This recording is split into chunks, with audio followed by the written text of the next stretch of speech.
Good day, everyone. We are only about 10 seconds to the start.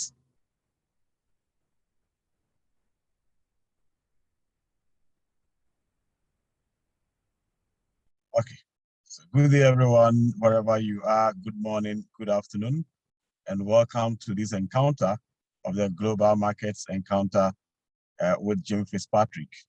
Actually, this is going to be the last session for the year until we restart again as we normally do in the beginning of the next year, hopefully around February.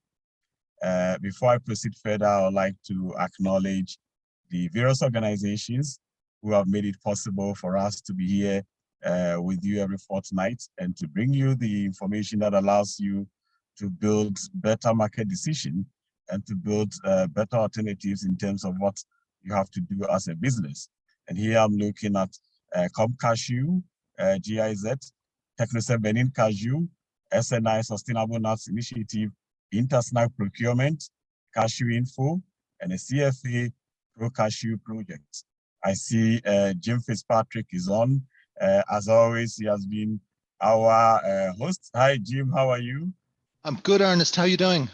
Yeah, I'm fine, and I can see you're fine too. That is good. So today, Jim will be presenting to us 2021, looking back into the year 2021, and then also looking forward into 2022. What has the situation been like in the year 2021? What is the situation like today? I know now even we hear of Omicron and many other factors beginning to come into play. And so then we look, how is the situation going to be like in 2022 for the cashew industry globally and in some respective countries? So without taking much time, I hand over to Jim Fitzpatrick. As usual, I'll be moderating with Blessing Ockham. And I would like to say that please feel free to put your questions using the Q&A function, or if it's so difficult, then okay, write it in the chat. But otherwise, we want you to use the chats for networking. So Jim Fitzpatrick, hello there, how are you? Good, Ernest. Thanks very much indeed. Very good. So I'll hand over to you now. Thanks very much. Hello, everyone. It's nice to be with you again.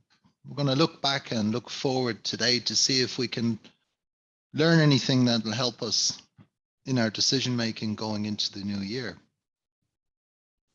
As Ernest said, join in, get involved, give some comments if you agree, if you don't.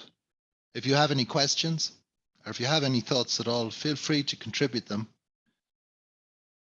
We can all learn a lot from each other. So we'll have a look, first of all, at some of the big picture trends over the past 11 months or so. And looking, this is after all the global market encounters, so let's take a global perspective.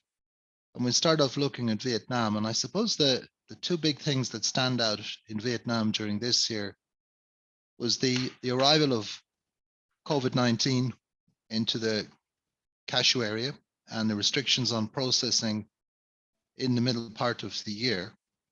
Although that didn't seem to affect the export and the processing volumes, because exports remain up by a remarkable 19%. On the other hand, imports, we don't really know. I'm going to talk about that a little bit later, but the import figures are controversial, to say the least. Other big story from that part of the world is, of course, Cambodia. Cambodia growing in production, producing really top quality cashew nuts now. Not processing too many for the moment, but likely to start really getting into processing in the coming years. I guess our processors in Vietnam will be hoping that Cambodia's production grows toward the kind of numbers that they talk about now, but probably aren't reality for the time being. I'll come back to that one. Looking in India, we saw a pretty average crop, demand steady. We saw a big knock to demand during 2020 due to the restrictions, and it seems that generally demand in India has recovered from that. It's difficult to get numbers on it until later on, but it looks as if it'll probably get back towards levels last seen 2 years ago. There has been, interestingly, a small increase in the export volume. Indian exports have been falling sharply for a number of years, but we've seen a slight recovery in that in the last 11 months. Looking at West Africa, well, Cote d'Ivoire, 1 million ton crop for the first time, the largest producer in the world by a mile. We've seen good crops throughout West Africa, and one of the most interesting factors has been the higher prices for kernels, really, I suppose, since April. But throughout the year, well-qualified processors in West Africa have been able to make significant price premiums over their competitors in Vietnam. East Africa, definitely a better crop in Tanzania, still coming in. I think there's big news for processors that finally licensing to source directly from co-ops and from farmers or farmer groups has been announced, and some of those licenses have been granted. And that, I think, is a game changer for processing again in Tanzania. Mozambique saw some difficulty marketing its raw cashew nuts from the last crop. Good crop forecast this year. Some questions over processing in Mozambique. We saw Olam announce that they're pulling out of their Mozambique cashew processing. There must be question marks for others too, if they are pulling out. But others, I see them with strong supply chains built now to farmers, and the message that you need to build a supply chain to farmers is a critical one from 2021. I think we're seeing that. I understand Condor Cashew, for example, is doing a good job in that respect. Looking at demand, China still rising demand, imports up 7.5% so far this year, which is impressive, about the same increase as last year. Europe, demand I would describe as steady. We saw tremendous growth in European imports in 2019 and again in 2020. This is part of a longer trend. It's not a pandemic-driven trend, and it looks like the market has, so far this year, held on to most of the gains. On the latest figures, imports are up by just under 0.5%. So that's pretty impressive given the high level of increase in 2019 and 2020. African kernels, so far, to figures to September 21, have about 7.3% of the European market, which is slowly growing. North America, again, very strong demand in the US, highly dependent on Vietnam. About 89% of US imports of cashew kernels come from Vietnam. That's based on figures to the end of September from the US International Trade Commission. Africa's share of that is 6.4%, which is higher than 2020, but lower than 2019. So somewhat mixed message from the US market. Sometimes I think price is a more important factor in the US, and generally Vietnam has an advantage in that respect. So quite an eventful year, perhaps not as eventful as 2020, but could any year be as eventful as 2020? So let's have a look and see how the cashew world has changed in the past year. First of all, looking at production. So on the map in front of you, green countries are producers, pink and red countries are generally consumers. India, of course, is both. Looking at the producing countries, what we see is outstanding, of course, is the fact that for the first time, Africa has exceeded 60% of the world production, about 61%. And about half the cashews that grow in the world grow in West Africa now. And that's been moving up year on year and is likely to move up further. If you see one of the numbers in a blue square, it means it's increased. If you see it in red, it's decreased. If it's in green, it hasn't changed. So India's share of production has dropped slightly in the last year. and the share of production between Vietnam, Cambodia, and Indonesia, mainly driven by Cambodia's increased production, is now around 18%. This, of course, with most of the processing, well over 90% of the processing located in either Vietnam or in India, this leads to a big trade in raw cashew nuts. And this year, it looks like the volume of trade will settle somewhere between 1.8 and 2 million tons. It's not clear yet, obviously. We've only figures to the end of October. This trade has grown enormously, creating problems, but in a way also solving problems. And how that happens has got to be a big topic for debate in the coming years. As we will see, with the trends in demand and the trends in supply, we should be looking at this from all kinds of sustainability angles, environmental for sure, but also financial and supply chain sustainability. Let's have a look at the changes in demand. And if we look across the markets, what stands out is slight drop in the share in India. The actual drop in the share is about 2%. It's partly due to slightly lower consumption in India in 2020, but mostly it's due to increases in Europe and North America. So North America has moved on to 21, just over 21%. European imports moved up sharply in recent years, less so in 2021, but nonetheless, it looks like Europe or the European Union and North America will eventually end up at about the same figure. This is interesting because what we're seeing is fast growth in a relatively developed market in North America, matching fast growth in what is still an up and coming market if you look at per capita consumption of these kinds of products.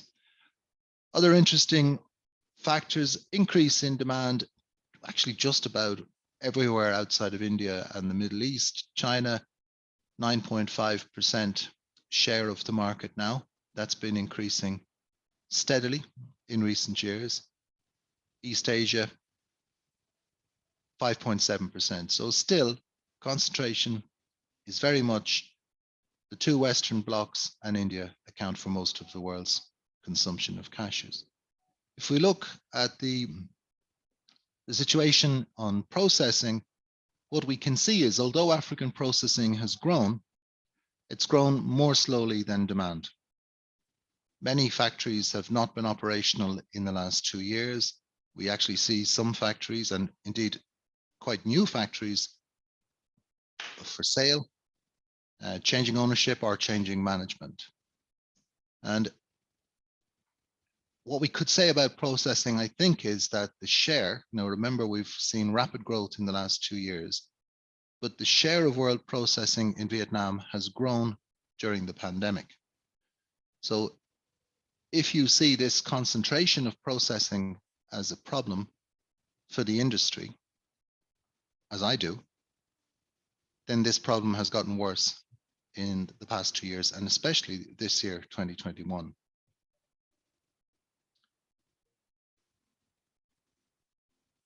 So generally, a positive picture. If you're an African producer, a very positive picture. If you're a Western consumer or a Chinese consumer, a very positive picture. If you're concerned about the carbon footprint or the sustainability of the industry, the pandemic has certainly thrown up a number of serious questions as to the long term. And we're going to have a little look at that in a few minutes.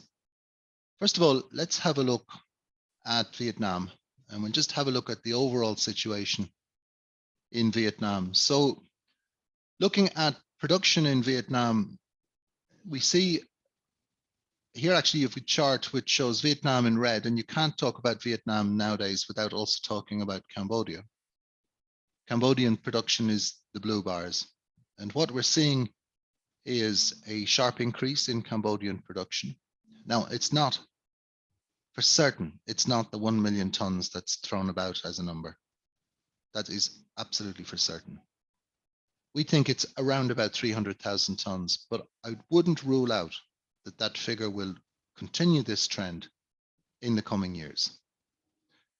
Meantime, production in Vietnam has become quite volatile, and this is possibly due to, it's certainly due to weather conditions. It may also be due to some lack of clarity between what's actually Vietnamese production and what's Cambodian production. And that's something that needs some further investigation, I think. But generally, if you look at the red trend bar, production trend in Vietnam is relatively flat. It has its highs, it has its lows, but it's relatively flat. However, if we look at the exports, so in this chart, let's focus in on that one a little bit. In this chart, we're looking at cashew kernels exports month by month, January through December, for the past 3 years. As you can see, 2021, very strong exports. Every month, except February, has matched or exceeded the same month in either of the past 2 years. And let me say, 19 and 20 were also record years at the time. So this is a very, very strong trend in exports. And that brings us to look at the situation on in-shell. Now, here is a chart that shows monthly imports according to the official customs figures in Vietnam. I think everybody at this stage, including Venacas, recognizes there's something not quite right with these numbers. And it seems to me that the problem is with the figures from Cambodia round about March, April, and possibly after that, but particularly in this area. It's difficult to judge by how much they're overstated, but we've tried to correct those figures and come to some form of a realistic estimate. So when we look at the official figures, this is what we get. Imports up at 2.8 million tons. That's certainly not the reality. And if we compare January, October 21 with 20 or 19 or 18, those kind of increases in reality are highly unlikely. And if we look at that, we can see that the issue is probably with the figures from Cambodia. If we look January, October 2020, that would be the level of import from Cambodia.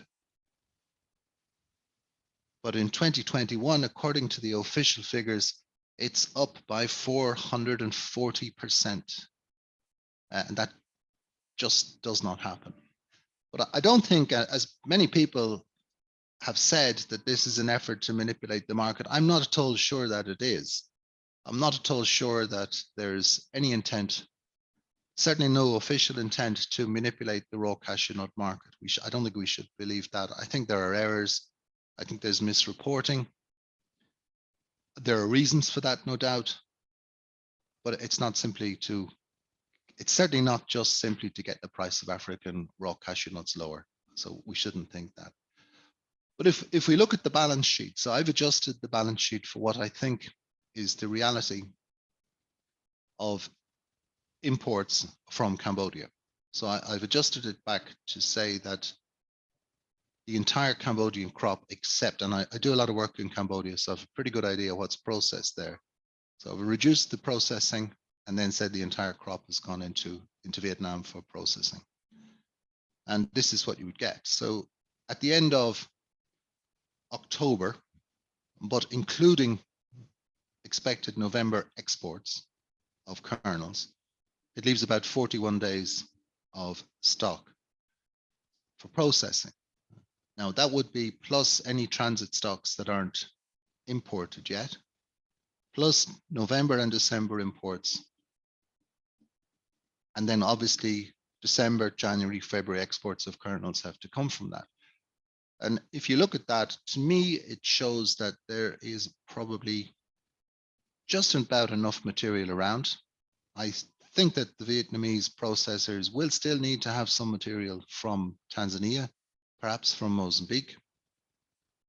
And I think the recent, when we looked at the market recently, we saw Vietnamese processors trying to buy RCN at lower levels. The holders of the RCN, and they're pretty strong holders at this point, resisted that. Prices have stayed relatively stable. There's still been quite good interest at the Tanzanian auction. Tanzanian RCN is traded into Vietnam around 1550.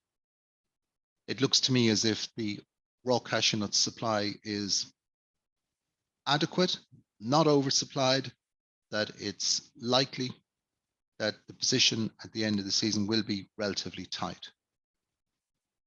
So I think that the knocking down of kernels prices lately has been, I don't know, I just don't understand it, to be honest with you. Knocking kernels prices down in the current situation just doesn't make any sense, particularly when there's not many buyers around anyway, which means that all those processes are doing is making a market against themselves. So a difficult situation to read in Vietnam. I think in the longer term, the outlook can only be that the crop will remain around about the current level. I would expect Vietnamese processors to look at adding more value, perhaps roasting, perhaps packing as time goes on. The appetite for African raw cashew nuts from Vietnam will not diminish at all. If anything, it will increase. And at the current moment, buyers of kernels must look at this and say, if they're American, 89% dependence on Vietnam in 2021. If they're European, it's about 75% dependence on Vietnam. They must be somewhat concerned about that. So that's what's going on in Vietnam. Let's have a look at the development of prices over the year. And what we've seen this year is, by cashew standards, relatively stable prices. Indeed, if we look 2019, 2020, 21, what we see is a market that's got relatively stable. That often happens after a period of extreme volatility, as we saw in 2017. Now we see prices at the lower end again, and we've seen two periods of, I'm going to say panic. We've certainly seen two periods of volatility in the course of the year. Early in the year, when people saw, particularly on pressure from Vietnam, saw prices of 320s fall back towards the lows of 2020. Probably entirely unnecessary. It wasn't really finding any more buyers. It was actually creating more problems than it was solving. And then again, since I suppose September, we could say we've seen some pressure on prices again, and some processors are at lower prices. It's important to notice too that not all processors have dropped their prices. Look for who's dropped the price. Look at the quality, the size of the processor to understand really what's going on in the market.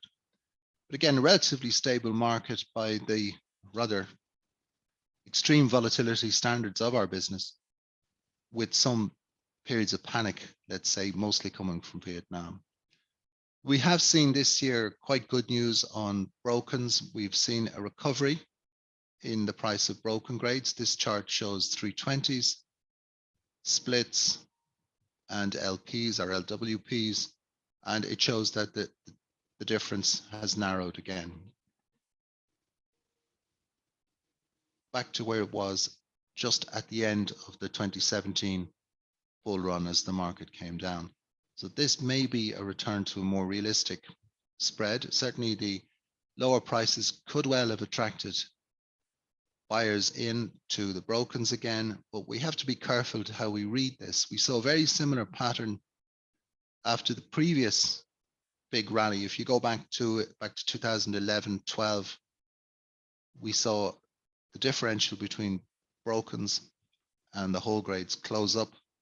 And then when prices fell again, it started to broaden out. This is still a problem. The volatility of brokens prices is greater than the volatility of 320s.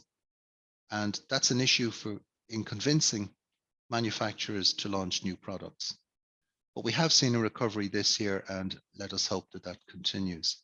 If we look at RCN prices throughout the year, relatively steady market. I think prices started at fairly low levels, probably matching the kernels market early in the year, and they have increased as we've gone on. We did see a little dip in October, but that seems to have worked its way out again, and prices are steady. Looks to me as if they could stay relatively steady throughout the rest of the year. One of the things I think we can say about the raw cashew nuts market in 2021 is that it was a more controlled market, that the volatility seemed to get pushed back to the farm gate in West Africa rather than in the international market, as we've seen previously.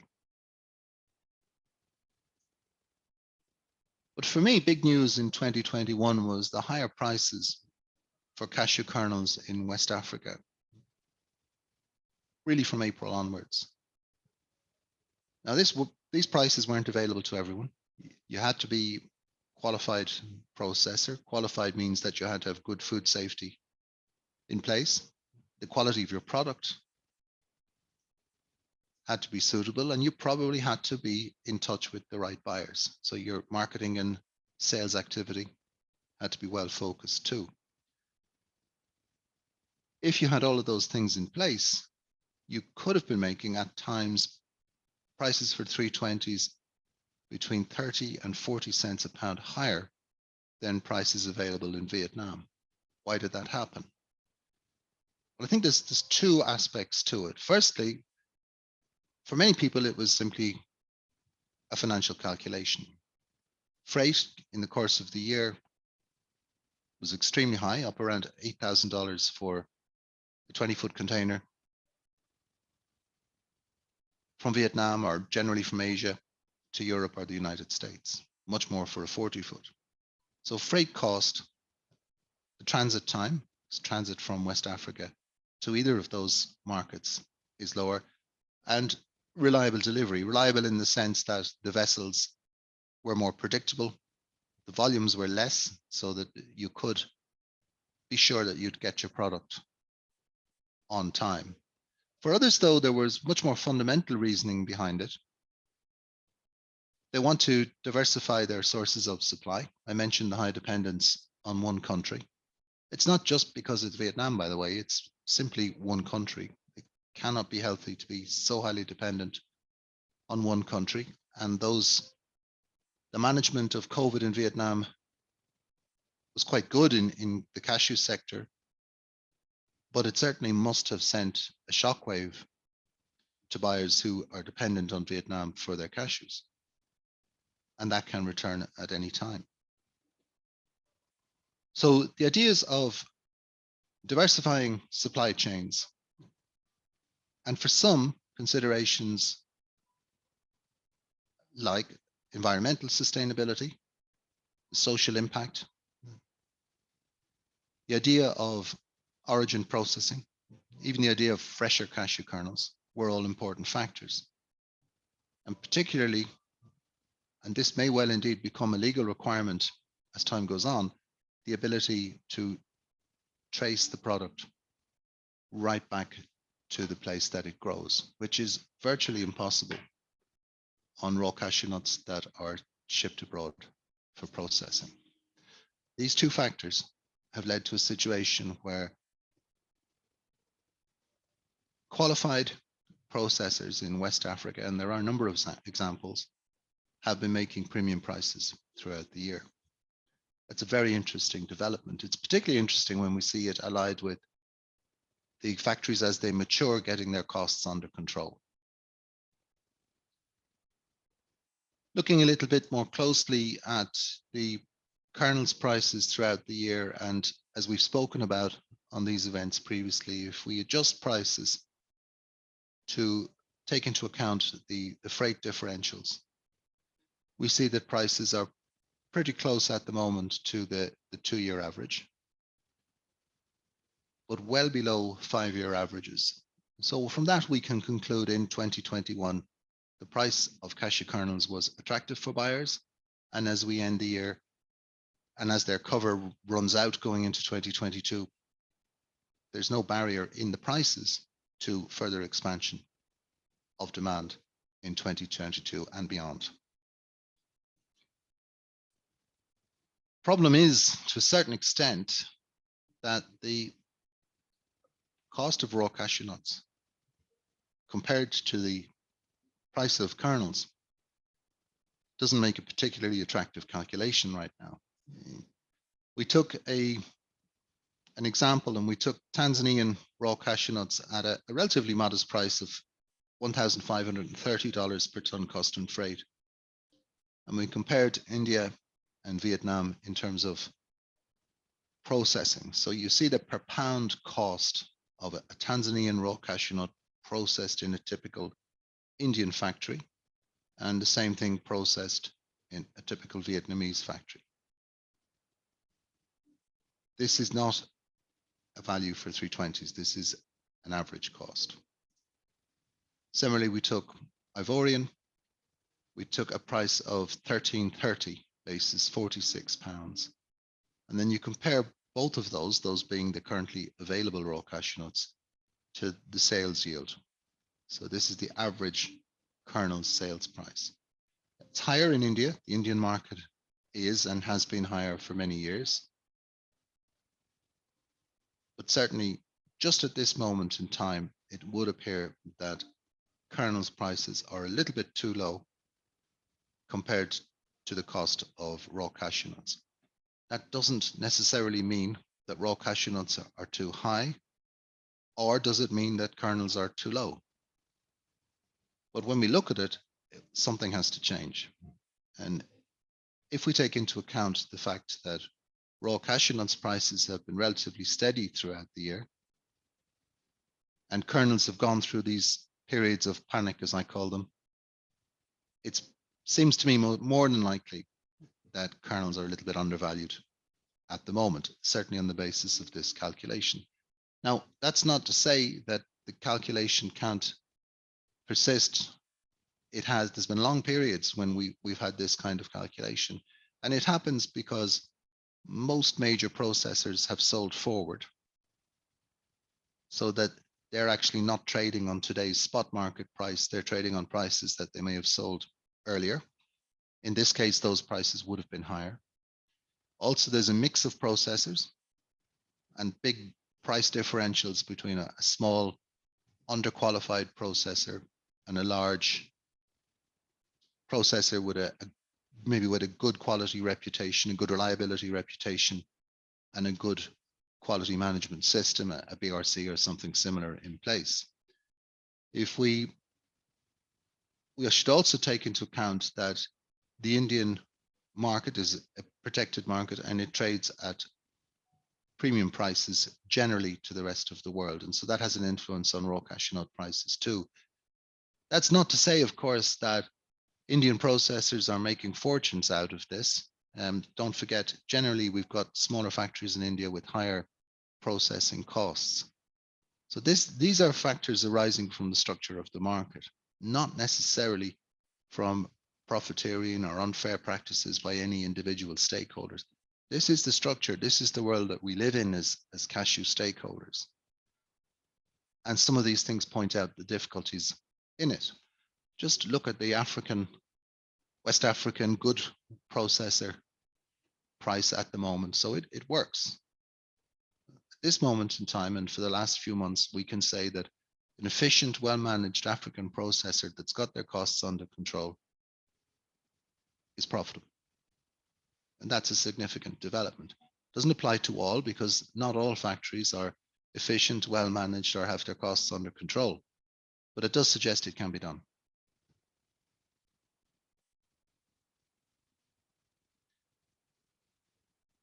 So let's have a look at cashew consumption in 2021.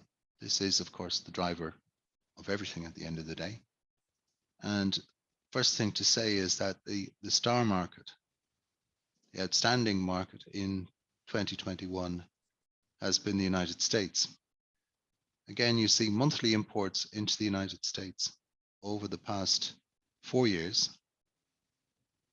with a projection for 2021. Their actual figures up as far as September. October, November, and December is a projection. How do we project it? Well, it's become much easier because we know at about 90% of US imports come from Vietnam. So we just have to look at shipments made in August, September, October to make a projection for October, November, December imports. And what we see is that in the second half of the year, from July onwards, every month beat any of the previous 3 years quite significantly. Part of that was due to earlier shipments needed in order to offset the difficulties in the freight and logistics area, and part of it was strong demand.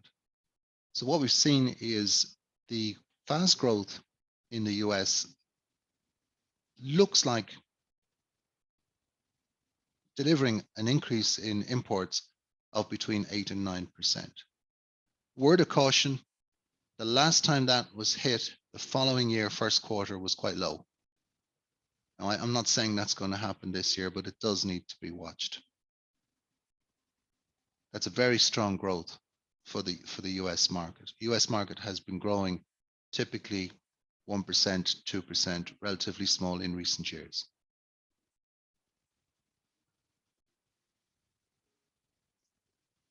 If we look at global demand, we can see again a comparison over a long period of time. And I've taken 4 particular areas. China, because it's been growing quickly, the European Union, the US, and India. And what we see is China, Europe, and the United States, steady growth throughout. European growth actually pretty fast from 18, 19, 20, and then slowing again in 2021. US growth accelerating following a dip during the volatile prices. So in the post 2017, when prices reached their highs, growth in the US market slowed down. And this comes back to a point that we've made on this event previously, that volatility of price tends to slow growth. It hasn't at any point led to a reduction in demand overall, but it has tended to slow growth. We should look at India, this light blue bar. We saw a slowdown in Indian demand last year due to the pandemic and the long-term restrictions, especially in the second quarter of the year. And some of that appears to have been recovered this year. Although again, that's an estimate. We won't know for sure until we get into the early part of 2022. So generally speaking, we can say as a conclusion that demand grew faster than supply in 2021. Positive factor looking forward.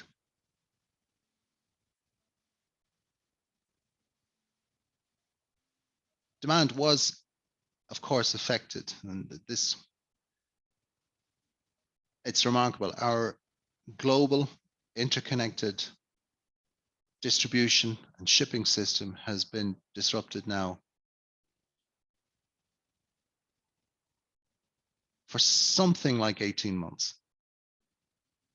It was functioning at almost capacity, and now with reductions, it's got into something of a crisis. And there's no sign of this changing in the immediate short term.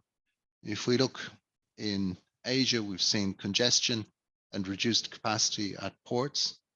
There was difficulties getting containers for a long time. Spot rates have gone up by at least 10 times. And we see rates quoted around about $8,000 for a 20-foot container from Asia to Europe at the moment. That's a huge impact in terms of cost, but there are also other impacts in terms of delays, longer transit times. We see in Europe, we see certain ports being missed out. So your container is bound for Felixstowe, for example. Felixstowe port is at a high capacity, so they drop your container in Antwerp. And you've got to go and sort out how you're going to get that in. That's a delay. We've seen the introduction of additional charges. We've seen congestion at ports. We've seen ports functioning up around 80+% of capacity, and they're not really designed to work at that level of capacity. So in the short-term impact, this has had an impact on profit lines for most importers, roasters. With fixed price sales, they need to manage that. Freight costs going up between 20 and 30 cents per pound. But it's also meant that there's been delays in shipment, longer sailing times, voyage times going out from, at one point, 45 days, a typical transit over the years, turned into a 100-day transit. And that has huge impact in a lot of areas, not only processing and logistics, but also in finance, also in the ability to meet contracts. And this is happening at a time when demand has been strong and demand has been growing. So the answer to that from many people has been to ship more early, more kernels earlier than they normally would. And it would appear, looking at the statistics, that they've managed to do a pretty good job on that so far. But again, let me say, and I looked at it again yesterday, there's no real sign that this is going away anytime soon. The disruption is likely to continue well into next year. And some people would argue that the higher rates, perhaps not as high as they are now, but some people would argue that the higher rates will be with us for many years to come. From an African perspective, to be a little bit parochial about it, if you'll forgive me, this means that the location advantage, especially in West Africa, is greater than ever before. It was a time and a convenience advantage. Now it's a time, convenience, and affordability advantage. But as we've seen, to take advantage of that as an exporter, you need to be of a certain scale, of a certain standard, so that buyers will be interested to buy from you. They won't buy from you just because it's a shorter transit. You have to meet all the other buyer requirements too. This problem is likely to be with us for some time. And we're also seeing some disruption in East Africa as the final factor that we need to consider, where raw cashew nut shipments to Asian countries having been sold in the auction are disrupted. And that's a factor that will play out over the next 8 to 12 weeks and needs to be watched. Still on the subject of consumption and demand, generally consumer trends that were strong for edible nuts and strong for cashews prior to the pandemic and prior to 2021 have continued to exert strong influence throughout this year. We see factors particularly like the consumption of healthier food, natural food, the linking of diet and health. These are very strong factors, and this is general terms for many different trends that are in the market, such as more plant-based proteins, vegetarianism, and so on. And this is leading to other factors too. I mean, we see the trend toward the integration of supply chains, meaning that the processing close to origin, closer links between the primary processor and the roaster or the retailer are becoming more talked about and more important. Some of those have been trends in other markets for many years. We're now seeing them in the cashew chain. Food safety, well, that's not a new subject for us on this event, but it certainly becomes stronger. And transparency in two ways. First of all, traceability of the product, but also transparency in the sense of understanding the impact of the business and the story of the business related to the society, the economy, and the environment in which that business functions. And that's particularly a factor that's grown in 2021. Everyone will be aware of the high profile of climate change talks, but even prior to that, this was a major trend in the edible nuts business and also an opportunity. So it shouldn't be looked at as a barrier. It is indeed an opportunity. So the impact of the pandemic on the supply chain has once again been highlighted in 2021. It's certainly highlighted the weaknesses and risk in the chain, as I've mentioned. It's highlighted the risk of high dependence on a single origin, as I mentioned, with relation to supplies from Vietnam. And it's highlighted the risk of long chains, long supply chains, higher costs, longer transit times. It's on more positive aspect, it's developed the need for transparency and trust. It's shown the opportunity of shorter supply chains or nearer supply chains. And it's highlighted the aspect of agile supply chains, so that having a supply chain that can withstand shocks to the system. Now, I think in 2021, although a lot of these factors have been on the agenda for some time, the 2020-21 period and the pandemic has brought these much greater focus. And as a result, they've started to play out in contracts and business for some African processors. And in that respect, it's important to recognize that these are no longer aspirational. They're no longer something that may happen. This is reality of business today. And exporters, processors worldwide need to take heed of these,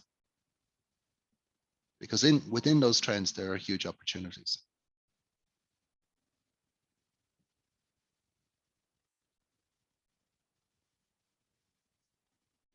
So as we come to the end of our review section, let's have a quick look. This is a little bit tongue-in-cheek, but nonetheless, the winners in 2021 would have been qualified African suppliers, those that have been able to take advantage of these trends. Retailers generally, because volumes have been up. Raw cashew nut traders, again, larger volumes, more controlled market, steadier market, rising prices throughout the year. This should have worked out quite well for them. Shipping lines, I think they've done very well this year. I would expect that most of them have made more money than they ever expected to make during this crisis. We look at, I think a big winner is the Côte d'Ivoire sector. It should be mentioned that, again, a record production in the country, the largest producer in the world, and some development in processing, although it's not all a smooth road. Nonetheless, there has been significant development. So if the United States is the star in terms of imports and consumption and market growth in 2021, you would have to say that Côte d'Ivoire is the star in terms of production. And the last winner, although I'm sure there are others, organic producers and processors. It's very clear that organic certified cashew nuts are in big demand. It's clear that the premiums are being maintained, and it's clear that there is a huge opportunity for the expansion of that segment. It's small. It's still a very small part of our business, but the opportunity for its development is there. And I would expect to see that to continue for some years, and hopefully the supply of organic cashew kernels will begin to meet the demand, or the latent demand that's there for cashew kernels. So I had some losers written down for 2021, and I decided let's leave the losers out of this. They're really it's really not fair in the circumstances to point at anyone as having lost out. So we'll offer any losers our sympathy, but we won't talk about their troubles just now. Looking forward, looking into 2022 and beyond, this long and winding road is set to continue in the cashew sector. Let's have a look at supply, short-term supply. We look in East Africa for raw cashew nuts. Intake continues. The sales at the auction look pretty healthy to me. The crop, it looks to me as if the crop probably won't make the initial estimates around 280,000 tons. If we compare intake so far this year with intake last year and in previous years, it would seem to be well behind a target of 280,000 tons.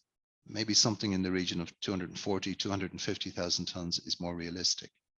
But sales are going well. Most of the product that's been assembled at auction has been sold. Processors are buying, but processing remains, for the time being, a relatively small activity in Tanzania, but there are reasons why it might start to increase. Look, in Mozambique, again, the way I do crop estimates is I take the low estimate and I take the high estimate and I show both.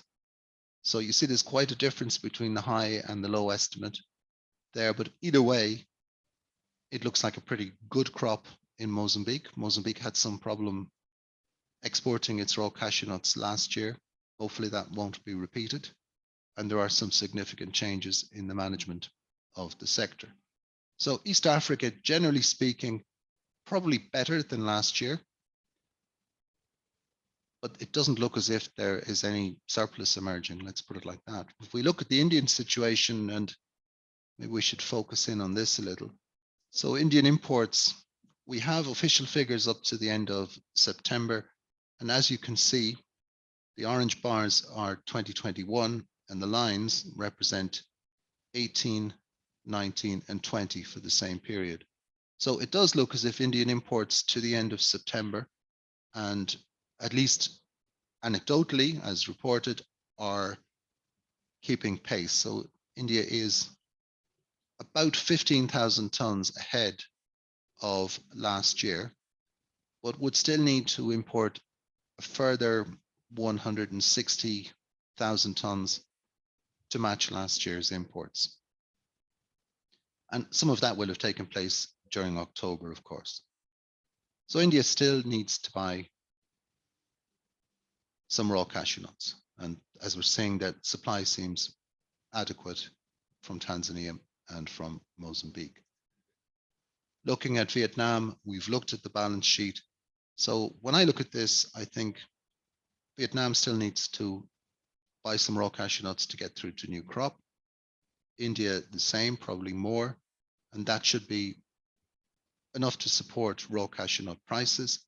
Meantime, there are transit stocks in Vietnam, Mozambique, Tanzania, some balances left in West Africa. It looks around about balanced, but I don't see any reason why raw cashew nut prices should start to fall away, which makes some of the pressure on kernels prices all the more difficult to understand, at least in the short term. So let's stand back from the short-term supply situation and we'll have a look at long-term supply. So this is an analysis of growth rates in production in these areas. So Southern Hemisphere, dark blue, West Africa, the orange bars, the Northern Hemisphere as a whole, India, Vietnam, and the world. So what I did was I take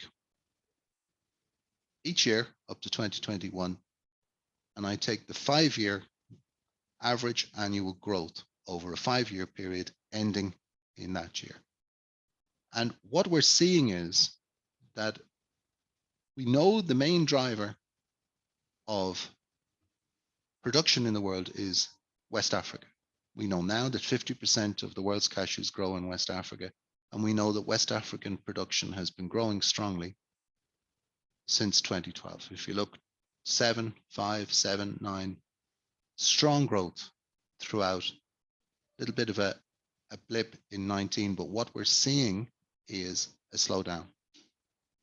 We're not seeing a slowdown in production, we're seeing a slowdown in the growth in production. So based on this, we should not really expect to see, or we should certainly not take for granted that production will continue to grow in the next 5 years as it has grown in the previous years.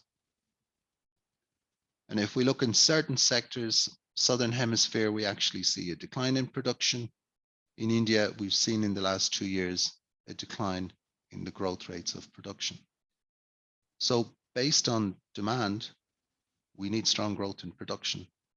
And based on what we know that's happened in the past 5 years and each 5-year period prior to that, the growth in production is slowing down. There are some exceptions. I would expect Cambodian production to increase more quickly than average. I'm not sure that that's enough to bridge the gap, but we only really know how serious that slowdown might be when we take a look at demand and global consumption. So taking a look at relatively simple analysis, we take the trend in global consumption of cashew kernels 2009 to 2021 and just simply forecast it. What if what's happened since 2009 until 2021 was to happen again from 2021 onwards? And what we would see is a remarkable increase in demand again, that the world could consume about 5 million tons of raw cashew nuts by 2031. Now, if we look at the consumption trend and compare it to the production trend, there's very little chance that production will actually meet that. So we need some adjustment in the market. And we certainly can do with an increase in production of cashew nuts worldwide. And if that's going to happen, it can really, on the current trends, it can only really happen in two places. Africa, possibly Tanzania, certainly West Africa, Cambodia. Outside of that, although Indian production is more than likely to increase, there's no real indication now that it's going to take off, and very little chance that Vietnamese production will start to get back towards the, producing the big crop every year looks unlikely in Vietnam too. So there are signals that demand will continue to increase. Now, what could affect that? Well, much higher prices could impact that.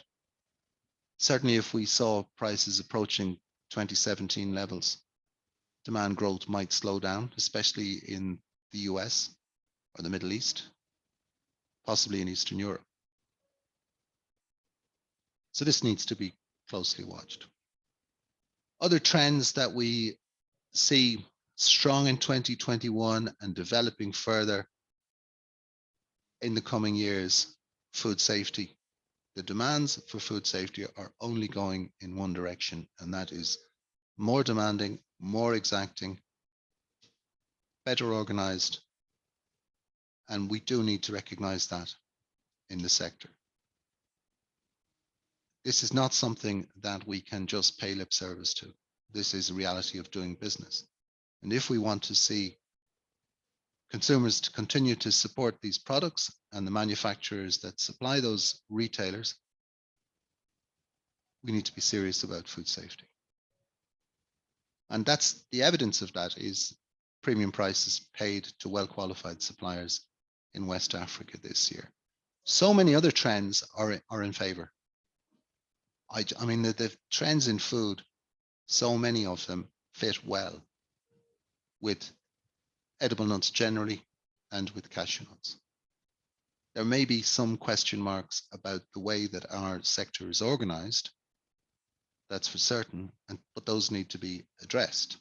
So working conditions in some factories, treatment of farmers, fairness with farmers, and of course the environmental impact. And again, I've shown you this slide. If you've been with us recently, I've shown you this slide a couple of times. Forgive me, but this is serious stuff to my mind. And we have to start thinking about how the cashew sector impacts the environment and how that is likely to impact consumers over the longer term. And particularly if we think about the attitude of retailers, how will retailers react if they were to become aware of the environmental impact of shipping not 1.8 or 2 million tons, but potentially 3.5, 4 million tons around the world? And particularly, we also need to look at where cashew trees are being planted and the impact that has on the environment and how byproducts are used. So generally we see in 2021 and into the future, buyers' needs are becoming more complex. Reducing the complexity of supply chains, increasing traceability, supply chain security, food safety, and the quality of the product are basic things that need good attention paid to them if we are to develop the African cashew sector into primary and secondary value addition activities in the future. There simply is no getting away from that. And the outlook, now this is a little bit of predicting the future, but anyway, let's have a look at the outlook with all the usual disclaimers. So I think, in my opinion, India and Vietnam will continue to support the current or very close to the current market prices for raw cashew nuts. Kernels buyers are likely to stay away from the market for the time being. They don't like buying in low or falling markets. It's a busy time of year, and they are not under immediate pressure to buy. Freight disruption will continue. That's not coming from me, that's coming from experts in that area. The one thing we probably need to consider is the impact of La Nina. La Nina is a 2-year phenomenon, and it could cause drought in Asia, although there's no evidence of that so far, I think. And it could cause rain in West Africa, to give the typo on the slide. It could cause rain or additional rain in West Africa, particularly during the harvest time. So that needs to be observed. I'm not saying that will happen. I'm saying it's something that we need to keep an eye on. Short-term supply is sufficient. As I was saying, I don't think the Tanzanian crop will reach the initial forecast levels. But overall, that's not going to cause a crisis of supply, but it should keep the market on raw cashew nuts relatively steady. I think in 2022, we're going to see more regulation in the market from governments, which could be good news. It could be bad news. Unfortunately, given some of the ideas knocking around at the moment, it could be disastrous in some countries. And we hope that regulators and policymakers and their advisors will pay good attention to the impact of their activities. And we won't be looking back 5 years from now saying, well, it seemed like a good idea at the time. Looking further forward on the horizon, as I would call it, I think we can probably expect some rationalization in the cashew sector in Vietnam. That might mean fewer factories. It might mean greater value addition. But I would expect to see some significant changes. I think we will see US buyers who've been relatively shy of buying directly in origin over the years. I think we're going to see some of those enter the market for direct buying. That could be in African countries. And I don't mean importers, I mean roasters themselves buying directly. I think we'll see in West Africa, the successful factories maybe taking over some of the less successful factories based on better management, particularly based on better supply chain development. And I think that that could mean in some countries, groups of factories emerging under strong management, which would be a very healthy thing and which is something that should be expected after a period of fast growth. Expect Cambodia to rise both in production and eventually in processing. I think that the recent changes in Tanzania could lead to a recovery in processing. Processing volumes in Tanzania have been falling for about 10 years. I think we could see a recovery there now that processors can deal directly with farmers. And we might see a different type of processor emerge in Tanzania over the next 2 or 3 years. And finally, based on conversations with processors,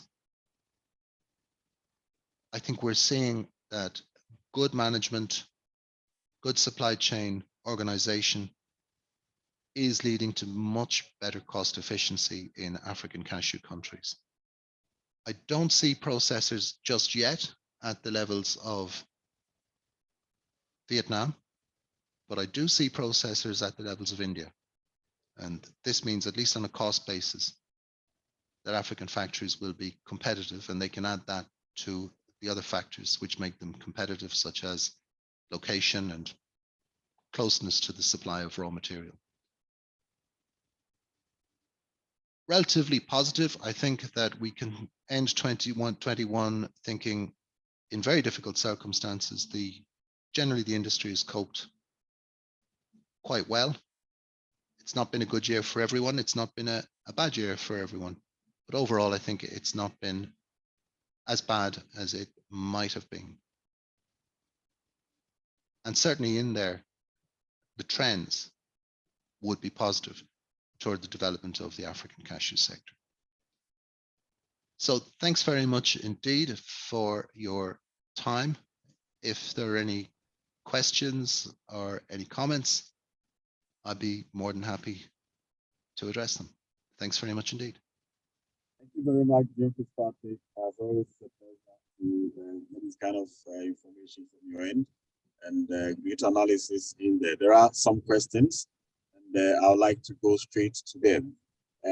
Panduranga will want to know whether the consumption pattern in India has drastically shifted from premium grades to average grades in kernels today, and whether this will make markets in India lose interest in ASEAN like Benin. Again, is asking whether where in Benin, where it seems very high prices for kernels are prevailing today. So what are your thoughts particularly on this?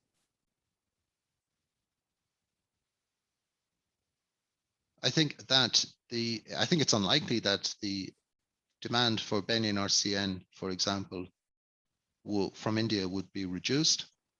There's no doubt that due to its quality, due to its processing characteristics, that there is good demand from India for Benin raw material, and I don't see that disappearing. I think if there is a shift from demand for premium grades in India to average grades, that is not likely to rule out raw nuts that have good processing characteristics. And it's not as if Benin is a massive producer at the moment. You know, we're looking at about 130, 140,000 tons of raw cashew nuts from Benin, from a world production of 3.8, 3.9 million tons. Okay, Jim, the next question, of course, you have talked about significant growth in production in West Africa with IVC, Cote d'Ivoire reaching 1 million tons, really the record level of production. Yet, when you look at the 5-year average, you also talked about slowdown in growth in production, also in production. Now, the questioner wants to know whether we have reached a plateau in terms of ASEAN producing countries. And here he's looking at the global ASEAN growth.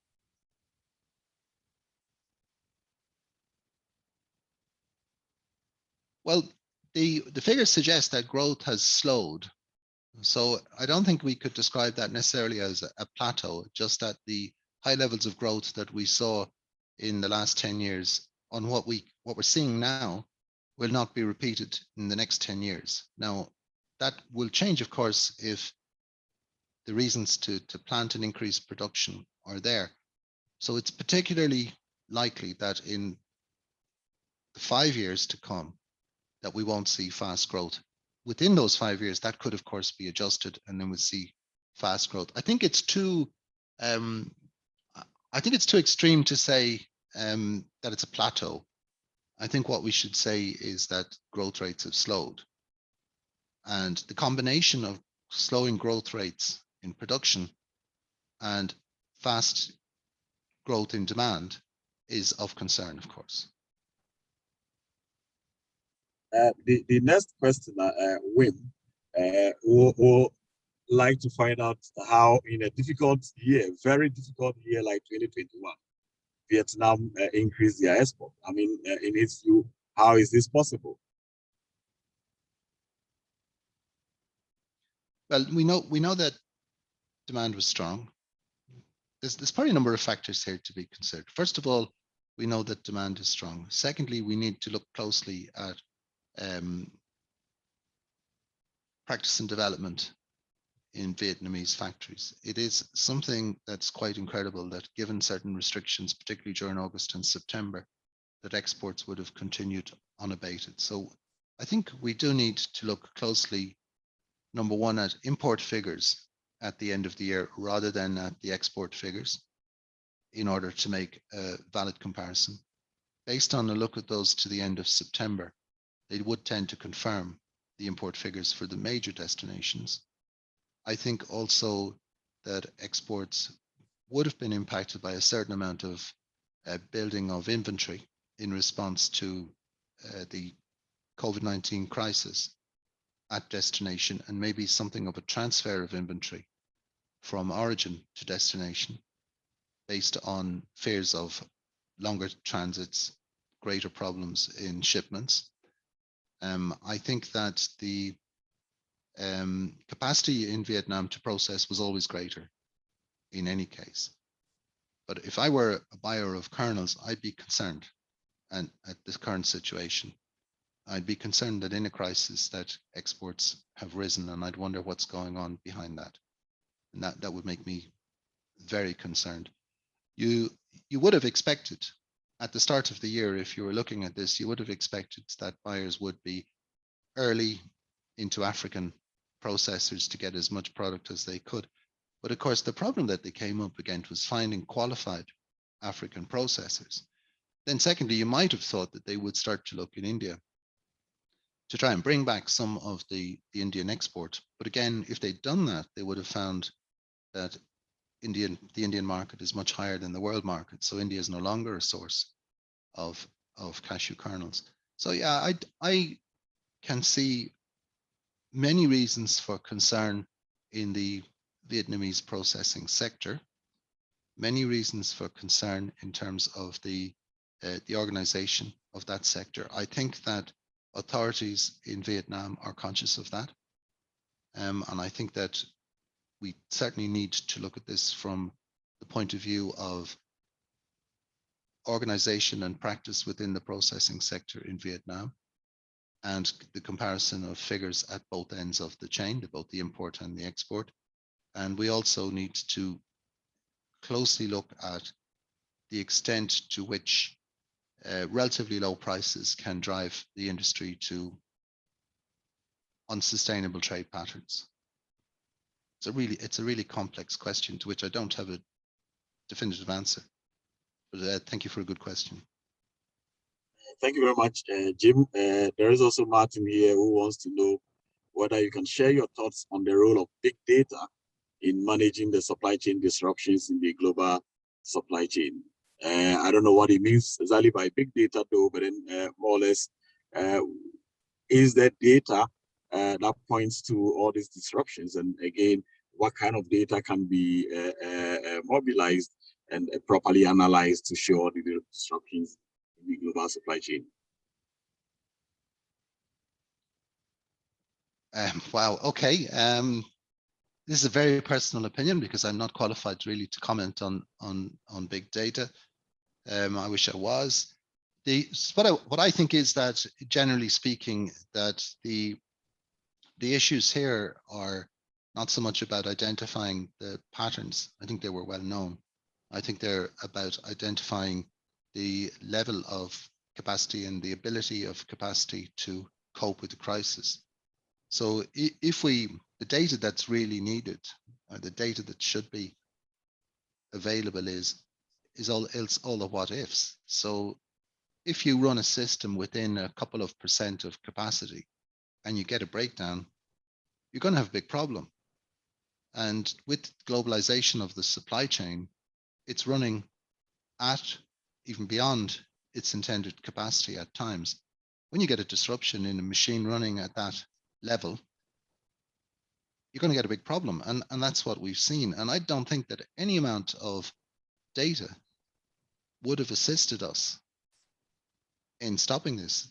What the data that we needed was what's the impact of a pandemic if one occurs? And of course, that was known at certain levels, but to a certain extent ignored. So I think that for me, we can analyze the system, but what we need to look at is more or less the capacity and the fail-safes and the risks. And I think they were known. So Thank I you don't very think much. this was a failure of data at all. I think it was a failure of a failure to ignore warning signals. Very good. So there is a question here from Nasib, and let me read. He said, "We are BRC certified edible nuts processors from India. We want to know if it's safe to take early position in RCN. As it seems from the last 2 years, there was dip in prices from the opening levels. Your thought and what you advise there?"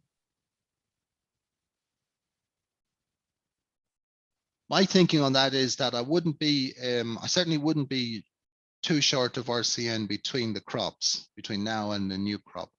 But nor would I be aggressively taking a long position for new crop. This, I mean, if you're simply speculating on raw cashew nuts right now, you're probably a bit late. You know, if you think about transit times, if you think about when the product needs to be processed, there's no reason to speculate right now. If you're thinking about if you've got product in a warehouse, should you keep it or should you not? I would say that it's December. There's a new crop coming. It's going to be it'll start in February. I would discourage people from speculating on raw cashew nut prices right now, either holding on to old crop or speculating or buying new crop. Either way, either shorting it or building up contracts on new crop. For me, it's not a great time for speculation. And on kernels, anybody who's aggressively selling kernels forward right now to speculate is making a mistake, in my opinion. Thank you very much, Jim. There are 2 questions left. One is on the takeovers in West Africa, whether it is a good thing to consolidate or to merge or even entirely to change ownerships when it comes to the cashew processing factories, and whether that will galvanize a growth in processing in Africa. And what you think really most of these factories should be looking at, whether to embrace it or really to continue in the way they have operated over the years? I think what I'm particularly referring to is factories that might have been built in the last 3 or 4 years and are now finding that the management and organization of a cashew factory is more complex than they had expected, and that they, with otherwise good factories, otherwise good equipment, good buildings, that they would seek now to perhaps hand their business over to other organizations that are in a better position to manage those businesses. So one of the key factors that's come about is that the management challenge has changed with the onset of semi-mechanized processing. And that the key thing, and unfortunately sometimes it's lost in business planning of new organizations, is to put in the right kind of management with the right kind of skills and experience. So a business that's not finding itself successful in a market in which it should be successful perhaps needs to look at its own management. And there are 2 ways of doing that.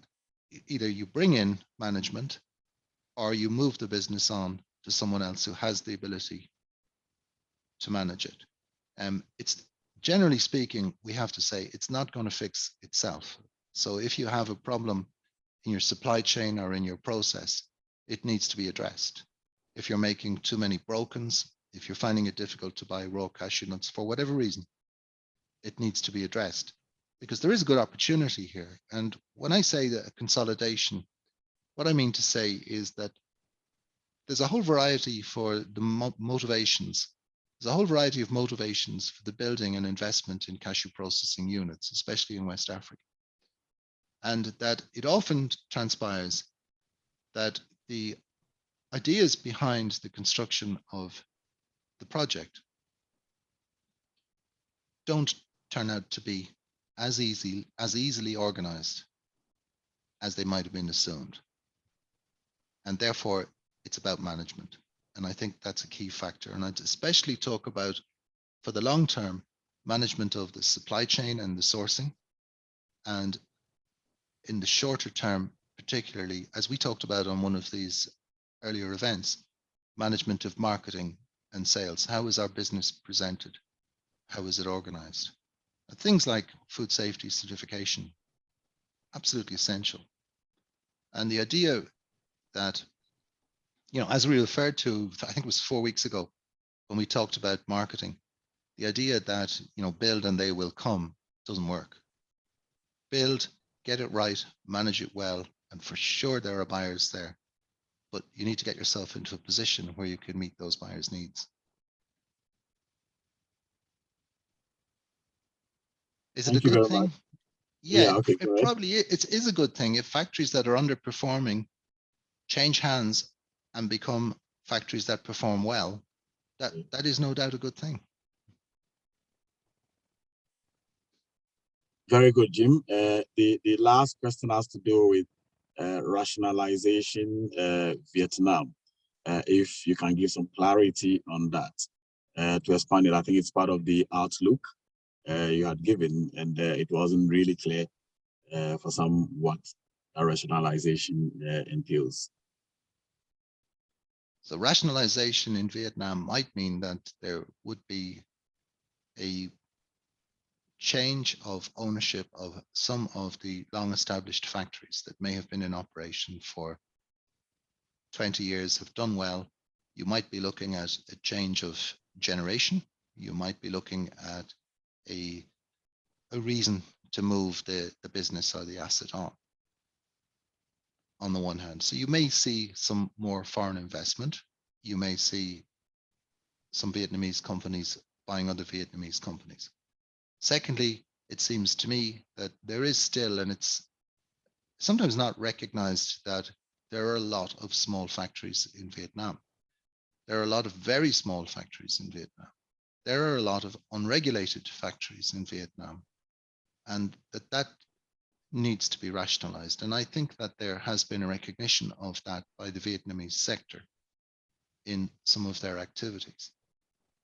The third factor is that the marketing in Vietnam has to change. Certainly Vinacas has recognized that the addition of further value is important. So we may well see some Vietnamese factories move toward roasting, production of consumer packed products. And there's no doubt that they would have the capacity to do that. So one area of rationalization would be, rather than more, better. Better in the process, better in the level of value addition. And I think that's on the horizon in Vietnam. There may be other areas. You may see changes in the regulation of the export of the cashew machines, for example. That was mentioned again earlier this year, having been a subject of much discussion about 5 years ago. So it could be that in years to come, you'll see fewer, better organized, more food safe, more conscious of labor practice factories in Vietnam. And it might be that the formula for Vietnam, and it's obviously up to Vietnamese processors to decide this for themselves, but it might be that the formula for Vietnam is not better, not more rather, but better. So that the idea of driving your industry simply on increasing exports year on year may not work, especially when that export is primarily based on imported raw material. So what might work is adding further value to the product, or doing that in a way that the product is worth more to the buyer. Thank you very much, Jim. There is, I said the last question, but one just dropped in. Maybe we take that as the last. From there, it really has elements of supply linkage and also organic cashew processing. So he wants to know whether the professionalization of the producers and processors of organic cashew in, say, Burkina Faso can have an impact on actors in the value chain. Yeah, I mean, we should paraphrase this answer first by saying that the organic segment is small, and we only talk about certified organic cashews. We don't talk about cashews that are grown without chemicals. We only talk about certified organic cashews. So yeah, it's for sure that the organic system, organic certification, without doubt, causes an increase in the professionalization of the grower. Things like better record keeping, better care and attention to the trees would be part of that. The processing is much the same. There's no organic processing in a certified factory is the same as conventional, but the relationship between the farmer and the processor changes quite a lot in an organic certified system. So organic is probably somewhere between 4 and 6% of the market at the moment. It could be a lot more. It does add to professionalization. So I would agree with the questioner in that respect. But I don't think that at this moment in time that we could consider that the whole sector turn into organic production, because I don't think the market is there for that.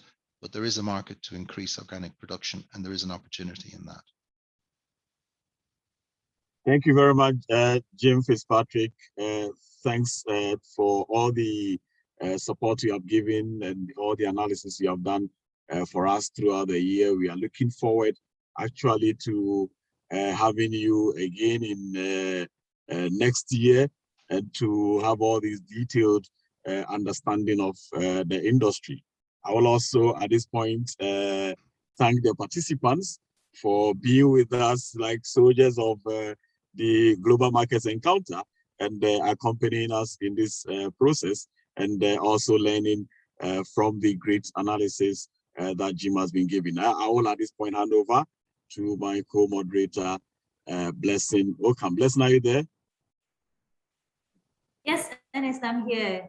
Thank you very much. Thank you both. Thank you to you and to Jim for another session. And ladies and gentlemen, thank you to you for joining us every day. Today is the last session of Global Market Encounter with Jim Fitzpatrick for 2021. We will communicate to you the day of resumption next year.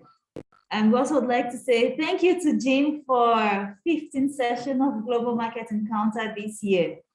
The next session that we will have online will be on the ACA Cashew Technical Series with Shakti Pal. And that will be on the 8th of December. That is also the last session of the Cashew Technical Series with Shakti Pal. And the time is 9 a.m. We ask that you join us again for us as we close that session for 2021. On behalf of the African Cashew Alliance, we'd also like to thank our sponsors and partners who have made it possible each time for us to bring you a session online. Cashew Info, ComCashew, TechnoServe Benin Cashew, SNI, Intersnack, CNFA, Pro Cashew, and of course the participants for tuning in every Wednesday whenever we have a session. Without wasting much of your time again, we ask that you enjoy the rest of your day and see you next week, Wednesday. Bye-bye. Bye-bye. Bye, everyone. Thanks very much indeed.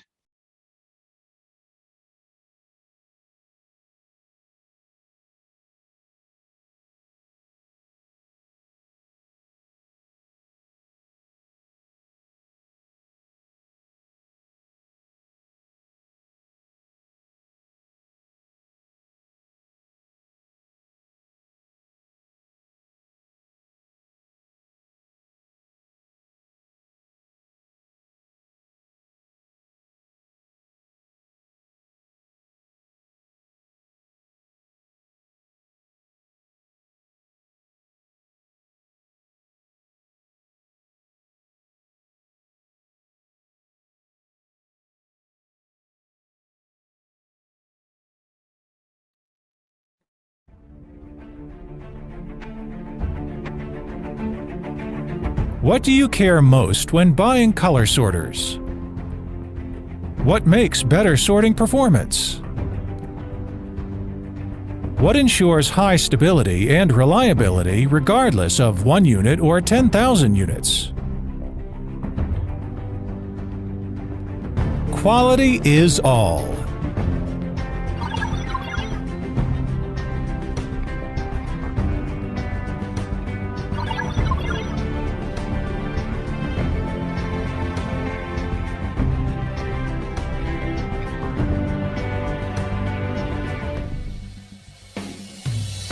Mayer Smart Factory is built for production of color sorters and dental CBCT. The factory has completed its first phase construction and is the most advanced production base in the industry. Mayer Smart Factory started construction in March 2018 with a construction area of nearly 70,000 square meters and a total investment of nearly $45 million. It takes full consideration of resource conservation, environmental protection, and employee health and safety before designing. The factory takes a multi-layer framed corridor structure, making full use of natural ventilation and lighting. Also, it adopts first-class energy-saving facilities and environmental-friendly materials, making it a true green factory. With the construction concept of first-class equipment and technology for first-class products, Mayer Smart Factory has built over 10 advanced production lines, including the flexible automated production line of dental CBCT, the color sorter assembly line, automatic circuit board SMT production line, unmanned maglev ejector production line, electrical box and sorting box assembly line, which feature high quality, high efficiency, and environmental protection. Mayer Smart Factory delivers